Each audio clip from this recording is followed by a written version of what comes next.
নবীজি বলেন, তোমরা একটা দোয়া করবা, যেই দোয়াটা করলে তুমি ভালো কাজ বেশি করতে পারবা, মন্দ কাজ ছেড়ে দিতে পারবা।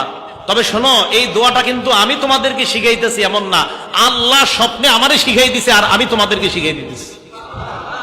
দলিল তিরমিজি শরীফের 3233 নম্বর হাদিস। বলবেন, আল্লাহুম্মা ইন্নী আসআলুকা ফি'লাল খায়রাত ওয়া তারকাল মুনকারাত ওয়া হুব্বাল মাসাকিন ওয়া ইযা আরাদতা বিইবাদিকা ফিতনাতান ফাকবিসনি ইলাইকা গায়রা মাফতুন। আল্লাহ, যত ভালো কাজ আছে এই ভালো কাজগুলো যেন আমি করতে পারি মাবুদ, এটা আমি আপনার কাছে চাই।